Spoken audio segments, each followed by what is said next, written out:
السلام عليكم ورحمة الله وبركاته. إن الحمد لله نحمده ونستعينه ونستغفره ونعوذ بالله من شرور أنفسنا ومن سيئات أعمالنا. من يهده الله فلا مضل له ومن يضلل فلا هادي له. أشهد أن لا إله إلا الله وحده لا شريك له وأشهد أن محمدا عبده ورسوله. أما بعد. القاعدة الأولى، پہلا قاعدہ، أن تعلم أن الكفار الذين قاتلهم رسول اللہ صلی اللہ علیہ وسلم، آپ یہ جان لیں کہ جن کفار و مشرکین سے اللہ کے رسول صلی اللہ علیہ وسلم نے جنگ کی، مقرون ان اللہ هو الخالق الرازق المحيي المميت المدبر لجميع الامور، وہ اس بات کا اقرار کرتے تھے کہ اللہ تعالیٰ نے ہمیں پیدا کیا ہے، اللہ ہی ہمیں رزق دیتا ہے، زندگی اور موت اس کے ہاتھ میں ہے اور وہ ہر چیز کا مدبر ہے۔ وَلَمْ يُدْخِلْهُمْ ذَلِكَ فِي الْإِسْلَامِ، اور ان کا اس بات کا اقرار انہیں اسلام میں داخل کرنے کے لیے کافی نہ تھا۔ وَالدَّلِيلُ قَوْلُهُ تَعَالَى، اس بات کی دلیل اللہ مالک کا یہ فرمان ہے، قُلْ مَنْ يَرْزُقُكُم مِّنَ السَّمَاءِ وَالْأَرْضِ أَمَّنْ يَمْلِكُ السَّمْعَ وَالْأَبْصَارَ وَمَنْ يُخْرِجُ الْحَيَّ مِنَ الْمَيِّتِ وَيُخْرِجُ الْمَيِّتَ مِنَ الْحَيِّ وَمَنْ يُدَبِّرُ الْأَمْرَ فَسَيَقُولُونَ اللَّهُ فَقُلْ أَفَلَا تَتَّقُونَ۔ اے نبی صلی اللہ علیہ وسلم، آپ ان سے پوچھیں کہ وہ کون ہے جو تمہیں آسمان اور زمین سے رزق دیتا ہے، یا وہ کون ہے جو کانوں اور آنکھوں پر پورا اختیار رکھتا ہے، اور وہ کون ہے جو زندہ کو مردہ سے نکالتا ہے اور مردہ کو زندہ سے نکالتا ہے، اور وہ کون ہے جو تمام کاموں کی تدبیر کرتا ہے۔ وہ کہیں گے کہ اللہ، تو ان سے کہیے کہ پھر تم کیوں نہیں ڈرتے۔ امام محمد بن عبدالوہاب رحمہ اللہ نے اتنا عظیم اور جامع مقدمہ اس کتاب کی شروع میں لکھا، جس میں اس بات کو سمجھایا کہ شرک بہت خطرناک ہے اور اس سے بچنا چاہیے اور توحید کا صحیح فہم حاصل کرنا چاہیے، اور یہ دونوں کام 4 اصول سیکھنے کے بعد ہی ہو سکتے ہیں۔ امام محمد بن عبدالوہاب رحمہ اللہ نے اپنی کتاب میں لکھا کہ میرے دشمنوں کی میرے سے دشمنی کی 2 وجوہات ہیں۔ نمبر 1، میں ان سے جنگ کرتا ہوں، اور نمبر 2، میں انہیں کافر قرار دیتا ہوں۔ اس قاعدے میں امام محمد بن عبدالوہاب رحمہ اللہ نے یہ چیز واضح کی کہ جن کفار سے نبی کریم صلی اللہ علیہ وسلم نے جنگ کی، وہ مانتے تھے کہ اللہ نے انہیں پیدا کیا ہے اور ان کو رزق دیا ہے، اور اللہ کے ہاتھ میں زندگی اور موت ہے۔ وہ توحید ربوبیت کا اقرار کرتے تھے، اس کے باوجود نبی کریم صلی اللہ علیہ وسلم نے ان سے جنگ کی۔ تو اگر میں تم سے جنگ کروں تو میں نبی کریم صلی اللہ علیہ وسلم کا کیا ہوا کام کر رہا ہوں، اپنے پاس سے میں نے کچھ نہیں کیا۔ توحید کی 3 اقسام ہیں، توحید ربوبیت، اور یہ عقیدہ رکھنا کہ اللہ نے اس جہاں کو پیدا کیا ہے اور اپنی ساری مخلوق کو رزق دیا ہے، اور اس جہاں کی تدبیر بھی اللہ نے کی ہے۔ جب انسان اس بات پر ایمان رکھتا ہے کہ اللہ نے مجھے پیدا کیا ہے، مجھے کھلایا ہے، تو اس پر واجب ہوتا ہے کہ وہ ایک اللہ ہی کی عبادت کرے۔ لیکن لوگوں کا توحید پر اختلاف شروع سے رہا۔ کچھ لوگ صرف توحید ربوبیت کو مانتے ہیں، کچھ توحید ربوبیت کے ساتھ توحید الوہیت کو بھی مانتے ہیں، لیکن توحید اسماء و صفات کا انکار کرتے ہیں۔ توحید الوہیت پر انبیاء اور رسولوں کا اپنی قوموں کے ساتھ اختلاف رہا، اور امام محمد بن عبدالوہاب رحمہ اللہ اس قاعدے میں اس چیز کو واضح کر رہے ہیں کہ جنت میں داخلے کے لیے توحید ربوبیت کافی نہیں ہے، بلکہ توحید الوہیت اور اسماء و صفات پر ایمان لانا بھی واجب ہے۔ اور جو شخص توحید کی 3 اقسام میں سے ایک قسم کا انکار کرے تو وہ جنت میں داخل نہیں ہو سکتا۔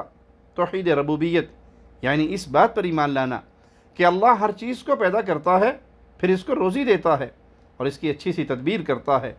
ان تینوں چیزوں پر ایمان لانے سے انسان اللہ کی ربوبیت کا اقرار تو کرتا ہے، ان میں سے اگر کوئی 2 باتوں کو تسلیم کرے اور ایک کا انکار کرے تو وہ توحید ربوبیت کا انکار کرتا ہے۔ توحید ربوبیت پر ایمان لانے کے لیے ان تینوں چیزوں پر ایمان لانا لازمی ہے۔ الخالق، اللہ تعالیٰ نے ہر چیز کو پیدا کیا ہے، وہ خالق ہے، اور اس بات کی دلیل مالک کا یہ فرمان ہے، الا لہ الخلق والامر، یاد رکھو کہ اللہ ہی کے لیے خاص حاکم ہونا اور خالق ہونا ہے۔ الرازق، اللہ تعالیٰ ہر کسی کو اس کا رزق دیتا ہے، اور اس بات کی دلیل مولا کا یہ فرمان ہے، قل من یرزقکم من السماء والارض، اے نبی صلی اللہ علیہ وسلم ان سے کہیے کہ وہ کون ہے جو تمہیں آسمان اور زمین سے رزق پہنچاتا ہے؟ المدبر، کہ اللہ ہر چیز کی تدبیر کرتا ہے۔ اور اس بات کی دلیل مولا کا یہ فرمان وَمَن يُدَبِّرُ الْأَمْرِ، وہ کون ہے جو تمام کاموں کی تدبیر کرتا ہے۔ کوئی شخص اگر یہ کہے کہ اللہ تعالیٰ صرف پیدا کرتا ہے تو وہ توحید ربوبیت کا انکار کرتا ہے۔ جب اللہ کسی کو پیدا کرتا ہے تو اسے زندہ رہنے کے لیے رزق کی ضرورت ہوتی ہے، اور اگر کوئی یہ کہے کہ اللہ پیدا کرتا ہے اور رزق دیتا ہے تب بھی وہ توحید ربوبیت کا انکار کرنے والا ہے، کیونکہ اللہ نے ہمیں پیدا کیا، ہمیں رزق دیا، لیکن ہم زندگی میں مقصد گزاریں، ہمیں یہ نہیں پتہ کہ زندہ کیسے رہنا ہے، حلال و حرام کے درمیان فرق کس طرح کرنا ہے۔ تو اللہ نے تمام کاموں کی تدبیر بھی کی ہے، زندگی اور موت کی تدبیر کی، ہر کسی کو اس کا رزق دیا، مجبوروں کی مجبوری دور کر کے، جو اللہ سے دعائیں مانگتے ہیں ان کی دعا سن کے اور ہر کسی کی حاجت پوری کر کے اس جہاں کی تدبیر کرنا اللہ کی ربوبیت میں شامل ہے۔ جو شخص ان تینوں باتوں کا اقرار کرتا ہے تو وہ توحید ربوبیت کا اقرار کرتا ہے، لیکن پھر اللہ کی عبادت میں کسی اور کو شریک کرے تو اسے کوئی فائدہ نہیں ہوگا اس توحید ربوبیت کو ماننے کا، اور نہ ہی وہ جنت میں داخل ہوگا۔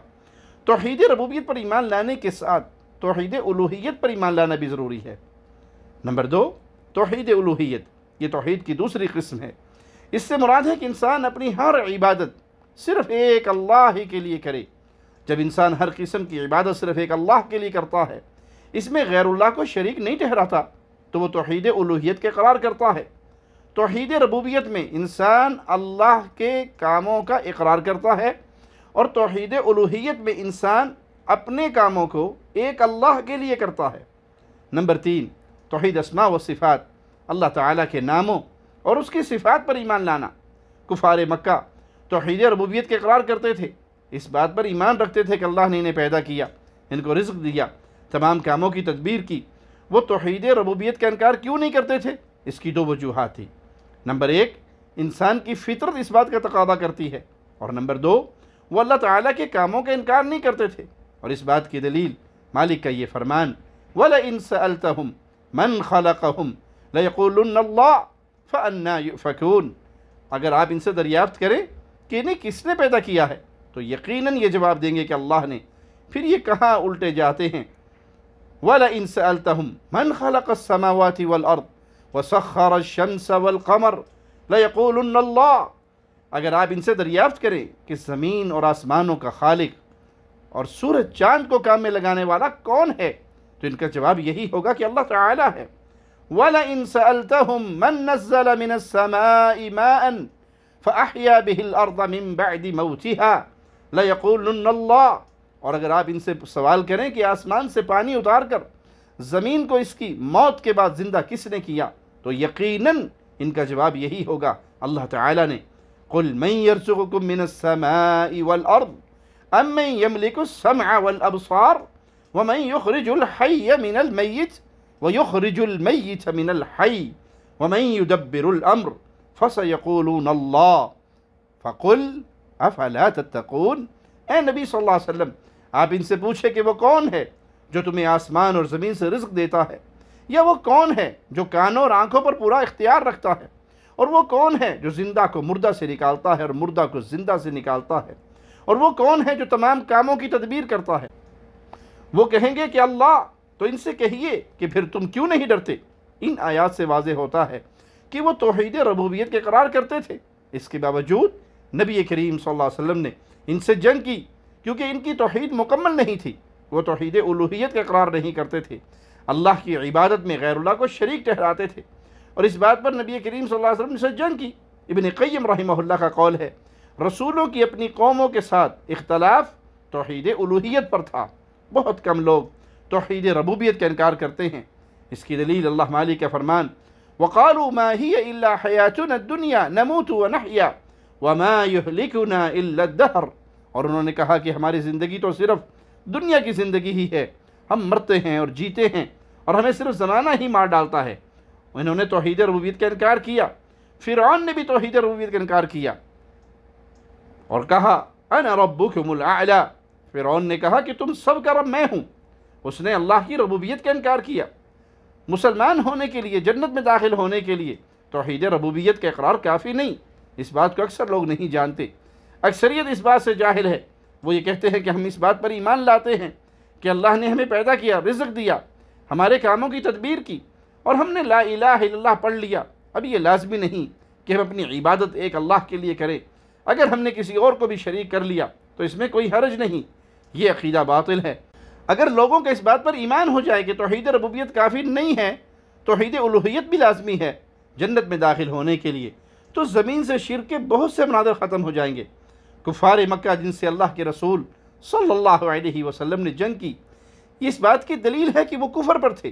نبی صلی اللہ علیہ وسلم کا ان سے جنگ کرنا ان کے کفار ہونے کی دلیل، اور ان کا توحید ربوبیت پر ایمان لانا مسلمان ہونے کے لیے کافی نہ تھا۔ اگر کافی ہوتا تو وہ توحید ربوبیت کو مان کر مسلمان کہلاتے، تو اللہ کے نبی صلی اللہ علیہ وسلم ان سے جنگ نہ کرتے۔ قرآن میں جب مشرکین کے اس شبہ کا ذکر ہوا کہ ہم اپنے بتوں کو اس لیے پوچھتے ہیں کہ وہ ہمارے اور اللہ کے درمیان وسیلہ ہیں، تو اس کے بعد مالک نے فرمایا ان اللہ لا یہدی من ہوا کاذب کفار، اللہ تعالیٰ جھوٹے اور ناشکر لوگوں کو راہ نہیں دکھاتا۔ فاقتلوا المشرکین حیث وجدتموہم، مشرکوں کو جہاں پاؤ انہیں قتل کر دو۔ یہ جنگ اس لیے تھی کہ انہوں نے توحید الوہیت کا انکار کیا تھا۔ یہاں اس بات کو بھی یاد رکھنا لازمی ہے کہ کفار و مشرکین سے جنگ کرنا حاکم وقت کا کام ہے، عوام الناس کا کام نہیں۔ تنظیمیں، پارٹیاں، جماعتیں، لشکر، گروہ بنا کر عوام کھڑی ہو کر کفار کے ساتھ جنگ کی ابتدا کریں، یہ بات درست نہیں ہے، اور یہ مسئلہ ہم نواقض اسلام میں پڑھ بھی چکے ہیں۔ اس بات کی کیا دلیل ہے کہ جن لوگوں نے توحید الوہیت کا انکار کیا ان سے جنگ کرنا جائز ہے، اور ان کا خون، مال اور عورتیں محفوظ نہیں ہوئیں؟ اس بات کی دلیل مالک کا یہ فرمان ہے قُلْ مَنْ يَرْزُقُكُم مِّنَ السَّمَاءِ وَالْأَرْضِ أَمَّن يَمْلِكُ السَّمْعَ وَالْأَبْصَارَ وَمَنْ يُخْرِجُ الْحَيَّ مِنَ الْمَيِّتِ وَيُخْرِجُ الْمَيِّتَ مِنَ الْحَيِّ وَمَنْ يُدَبِّرُ الْأَمْرَ فَسَيَقُولُونَ اللَّهُ فَقُلْ أَفَلَا تَتَّقُونَ۔ اے نبی صلی اللہ علیہ وسلم، آپ ان سے پوچھیں کہ وہ کون ہے جو تمہیں آسمان اور زمین سے رزق دیتا ہے، یا وہ کون ہے جو کانوں اور آنکھوں پر پورا اختیار رکھتا ہے، اور وہ کون ہے جو زندہ کو مردہ سے نکالتا ہے اور مردہ کو زندہ سے نکالتا ہے، اور وہ کون ہے جو تمام کاموں کی تدبیر کرتا ہے؟ وہ کہیں گے کہ اللہ۔ تو ان سے کہیے کہ پھر تم کیوں نہیں ڈرتے؟ ان باتوں کا اقرار کرنے کے باوجود بھی تم شرک کرتے ہو اور اسلام کو قبول نہیں کرتے۔ یہ آیت ان کے کفر کی واضح دلیل ہے، اور نبی صلی اللہ علیہ وسلم نے ان سے جنگ کی، کیونکہ اللہ تعالیٰ نے ان کے بارے میں فرمایا انہم کانوا اذا قیل لہم لا الہ الا اللہ یستکبرون۔ یہ وہ لوگ ہیں کہ جب ان سے کہا جاتا ہے کہ اللہ کے سوا کوئی معبود برحق نہیں ہے تو یہ سرکشی کرتے ہیں۔ وہ توحید الوہیت کا انکار کرتے تھے، اپنی عبادات میں غیر اللہ کو شریک کرتے تھے۔ اس قاعدے سے ایک شبہ کا ازالہ ہوتا ہے۔ کسی شخص کو آپ کہیں کہ قبروں کا طواف کرنا، مردوں سے مانگنا یہ شرک ہے، تو وہ کہے میں تو لا الہ الا اللہ کہتا ہوں، تو پھر بھی شرک کیوں کہتے ہو؟ اس کا جواب امام محمد بن وہاب رحمہ اللہ نے اپنی کتاب کشف الشبہات میں دیا کہ جن لوگوں پر قرآن نازل ہوا تھا وہ لا الہ الا اللہ کا اقرار تو نہیں کرتے تھے، لیکن وہ توحید ربوبیت کا اقرار کرتے تھے اور توحید الوہیت کا انکار کرتے تھے، اور قرآن ان کی ہدایت کے لیے نازل ہوا کیونکہ وہ گمراہی پر تھے۔ اس سے واضح ہوتا ہے کہ جو اپنی زبان سے کلمہ توحید پڑھتا ہے اور شرکیہ کام کرتا ہے تو اسے کلمہ توحید پڑھنے سے کوئی فائدہ نہیں ہوتا۔ توحید ربوبیت کے اقرار کرنا جنت میں داخلے کے لیے کافی نہیں، اس کے ساتھ توحید الوہیت کے اقرار بھی لازمی ہے۔ اللہ تعالی ہم سب کو صحیح عقیدے کی سمجھ عطا فرمائے۔ اقول قولی ھذا واستغفر اللہ لی ولکم ولسائر المسلمین۔ ہر لمحہ قرآن اور سنت کا ترجمان، فضیلت الشیخ توصیف الرحمان۔